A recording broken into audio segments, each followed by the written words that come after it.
सोचिए, हजारों retired bank कर्मचारी ये मानकर चल रहे थे कि सरकार ने उन्हें हेल्थ इंश्योरेंस पर जीएसटी से एक बड़ी राहत दी है। लेकिन फिर भी हर साल उनके प्रीमियम से 18% जीएसटी कटता रहा। आखिर सरकार की छूट और आम आदमी की जेब के बीच ये फासला क्यों था? सही बात है। आज हम केरल हाईकोर्ट के एक ऐसे ही दिलचस्प फैसले की तह तक जाएंगे जिसने इस पूरी पहेली को सुलझाया। बिल्कुल। तो हमारे पास है केरला हाईकोर्ट का 8 जनवरी 2026 का एक फैसला।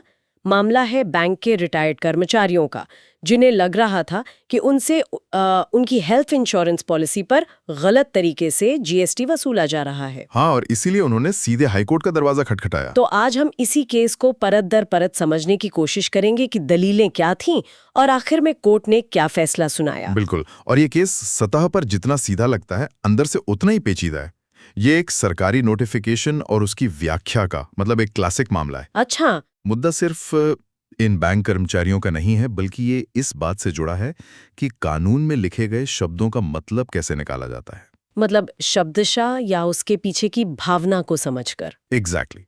क्या हमें हर शब्द को अक्षरशः मानना चाहिए या उसके पीछे की मंशा को समझना चाहिए? पूरा केस इसी एक सवाल के इर्द गिर्द घूमता है। चलिए तो फिर शुरू से शुरू करते हैं। इस कहानी के किरदार कौन कौन है? मतलब एक तरफ कौन था और दूसरी तरफ कौन? तो देखिए, एक तरफ थे याचिकाकर्ता, यानी वो लोग जिन्होंने केस फाइल किया था। ये अलग अलग सरकारी बैंकों जैसे bank of India, union bank, Punjab national bank के हजारों रिटायर्ड कर्मचारी और उनके एसोसिएशंस थीं। ओके। और दूसरी तरफ थी सरकार, जीएसटी काउंसिल और जाहिर है बैंक और नेशनल इंश्योरेंस कंपनी जिनसे ये जीएसटी वसूला जा रहा था। और इन रिटायर्ड कर्मचारियों ने जो याचिकाएं दायर की थीं, उन्हें रिट याचिका कहा गया है। इसका क्या मतलब होता है? हाँ, ये एक जरूरी बात है। रिट याचिका या रिट पिटिशन वो याचिका होती है जिसे कोई भी नागरिक सीधे हाईकोर्ट या सुप्रीम कोर्ट में तब ले जा सकता है जब उसे लगे कि उसके किसी मौलिक अधिकार का हनन हो रहा है। अच्छा। इस केस में उन्हें लगा कि गलत टैक्स वसूलना उनके साथ अन्याय है, इसलिए वो सीधे हाईकोर्ट गए। समझ गई। तो मुद्दा ये था कि इन पेंशनर्स से उनकी ग्रुप हेल्थ इंश्योरेंस पॉलिसी पर 18% जीएसटी लिया जा रहा था। उन्हें इस पर आपत्ति क्यों थी? क्या सरकार की तरफ से कोई छूट नहीं आई थी? यही तो मामले का सबसे दिलचस्प पहलू है। सरकार ने असल में 17 सितंबर 2025 को एक नोटिफिकेशन जारी करके हेल्थ इंश्योरेंस सर्विसेज पर जीएसटी से छूट दी थी। अच्छा, तो छूट तो थी। हाँ, छूट थी। जीएसटी काउंसिल की सिफारिशों के आधार पर यह फैसला लिया गया था। तो पेंशनर्स का कहना था कि जब सरकार ने छूट दे दी है तो फिर बीमा कंपनी और बैंक उनसे जीएसटी क्यों वसूल रहे हैं? ये तो बिल्कुल सीधा सवाल लगता है। अगर छूट नोटिफिकेशन है तो वो लागू होना चाहिए। याचिकाकर्ताओं की मुख्य दलील क्या थी? उन्होंने कोर्ट के सामने अपनी बात कैसे रखी? और यहीं पर उन्होंने एक बहुत ही क्लासिक कानूनी रणनीति अपनाई, शाब्दिक व्याख्या। शाब्दिक व्याख्या? हाँ, मतलब लिटरल इंटरप्रिटेशन। उन्होंने कहा कि कानून में जो लिखा है उसे अक्षरशः पत्थर की लकीर मानिए। थोड़ा और समझाइए, किस चीज की शाब्दिक व्याख्या? उस सरकारी नोटिफिकेशन में एक शब्द था, ग्रुप। ग्रुप? हाँ, नोटिफिकेशन में छूट दी गई थी, लेकिन साथ ही ये भी बताया गया था कि ग्रुप किसे माना जाएगा। क्लॉज जेडएफ के मुताबिक ग्रुप ऐसे लोगों का समूह है जो बीमा का लाभ उठाने के अलावा किसी और कॉमन मकसद या कॉमन आर्थिक गतिविधि के लिए एक साथ आते हैं। ओके, बीमा का लाभ उठाने के अलावा, ये तो बहुत जरूरी लाइन है। एग्जैक्टली। याचिकाकर्ताओं ने इसी एक लाइन को पकड़ लिया। उनकी दलील थी कि हम सब अलग अलग बैंकों से रिटायर हुए लोग हैं। हमारा आपस में कोई और कॉमन मकसद नहीं है। हम सब सिर्फ और सिर्फ इस इंश्योरेंस पॉलिसी का फायदा उठाने के लिए एक साथ आए हैं। अच्छा। इसलिए नोटिफिकेशन की परिभाषा के हिसाब से हम ग्रुप हैं ही नहीं, और अगर हम ग्रुप नहीं हैं तो हम पर ग्रुप वाली शर्तें लागू नहीं होती और हमें जीएसटी से छूट मिलनी चाहिए।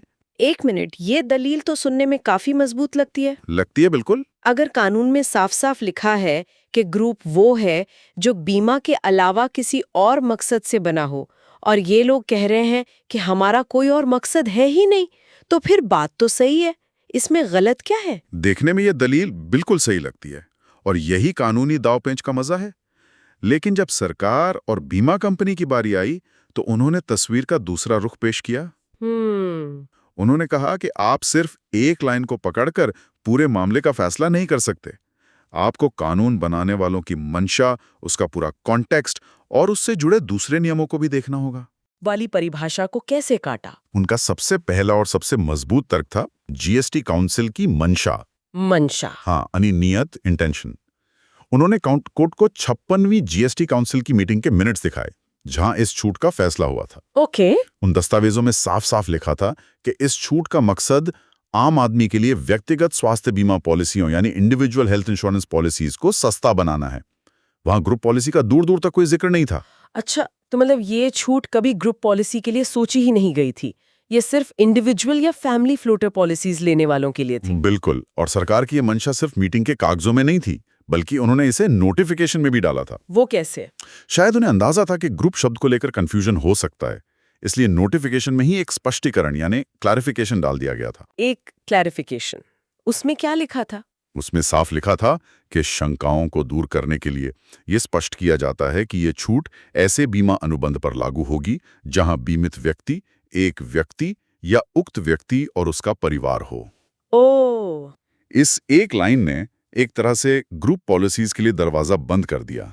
लेकिन क्या ऐसा एक स्पष्टीकरण जोड़ना इस बात का सबूत नहीं है कि मूल परिभाषा में ही कोई कमी थी? सही सवाल है। अगर बात इतनी ही साफ होती तो इसे अलग से समझाने की जरूरत ही क्यों पड़ती? याचिकाकर्ता ये भी तो कह सकते थे। बिल्कुल, और ये तर्क कोर्ट में जरूर उठा होगा, लेकिन यहीं पर सरकार का तीसरा और शायद सबसे टेक्निकल पॉइंट सामने आया, जिसने याचिकाकर्ताओं के केस को काफी कमजोर कर दिया। और वो क्या था? वो था IRDAI के नियम। IRDAI, ये इंश्योरेंस सेक्टर की रेगुलेटर है ना? हाँ, भारतीय बीमा विनियामक और विकास प्राधिकरण IRDAI के नियम बहुत स्पष्ट हैं। वो किसी भी बीमा कंपनी को ऐसे समूह को ग्रुप पॉलिसी बेचने की इजाजत नहीं देते जो सिर्फ और सिर्फ बीमा खरीदने के मकसद से बनाया गया हो। अच्छा, ये तो मुझे पता नहीं था। हाँ, ये नियमों के खिलाफ है। ग्रुप पॉलिसी के लिए जरूरी है कि सदस्यों के बीच पहले से कोई रिश्ता या कॉमन लिंक हो, जैसे एक ही कंपनी के कर्मचारी, एक ही एसोसिएशन के सदस्य, या इस केस में एक ही इंडस्ट्री से रिटायर्ड कर्मचारी। ओह, तो ये तो पूरा गेम ही बदल देता है। मतलब अगर नेशनल इंश्योरेंस कंपनी ने इन लोगों को ग्रुप पॉलिसी बेची है, तो वो कानूनन ये मानकर ही बेच सकती है कि ये ग्रुप सिर्फ बीमा के लिए नहीं बना। प्रिसाइजली यही कैच था। याचिकाकर्ता कह रहे थे कि हमारा मकसद सिर्फ बीमा लेना है, लेकिन IRDAI के नियम कहते हैं कि अगर आपका मकसद सिर्फ बीमा लेना होता तो आपको ये ग्रुप पॉलिसी मिल ही नहीं सकती थी। तो फिर या तो नेशनल इंश्योरेंस कंपनी ने नियम तोड़े, जो कि एक बड़ी बात होती, या फिर ये ग्रुप वाकई में एक पहले से मौजूद कॉमन पहचान यानी सेवानिवृत्त बैंक कर्मचारी होने पर आधारित था और इसलिए परिभाषा के तहत एक ग्रुप था। और कोर्ट ने दूसरी वाली बात को सही माना। बिल्कुल, ये एक जबरदस्त पॉइंट है। मतलब अदालत को ये देखना था कि क्या ये सिर्फ नाम का ग्रुप था या इन कर्मचारियों को सच में एक ग्रुप होने का कोई फायदा मिल भी रहा था। हाँ। क्योंकि अगर फायदा मिल रहा है तो ये साबित हो जाता है कि वो एक ग्रुप की तरह काम कर रहे हैं। और फायदे बहुत बड़े थे। अदालत ने इस पर भी विस्तार से गौर किया। सबसे बड़ा फायदा था कलेक्टिव बार्गेनिंग यानी सामूहिक सौदेबाजी की ताकत। अच्छा। हाँ, यहाँ कोई एक कर्मचारी अकेले बीमा कंपनी के पास नहीं गया। इंडियन बैंक्स एसोसिएशन यानी IBA ने सभी लाखों रिटायर्ड कर्मचारियों की तरफ से बीमा कंपनियों से बातचीत की। इसे ऐसे समझिए कि जब आप अकेले कोई चीज खरीदने जाते हैं तो आपको एक दाम मिलता है। हाँ। लेकिन जब आप कहते हैं कि मुझे ऐसी 1 लाख चीजें चाहिए तो कंपनी आपको एक स्पेशल डिस्काउंट देती है। बिल्कुल सही एनालॉजी है। जब IBA ने लाखों पेंशनर्स के लिए एक साथ पॉलिसी खरीदी तो उनकी मोलभाव करने की शक्ति कई गुना बढ़ गई। इसका नतीजा क्या हुआ? जाहिर है उन्हें काफी कम प्रीमियम पर एक बेहतर डील मिली होगी। सही कहा।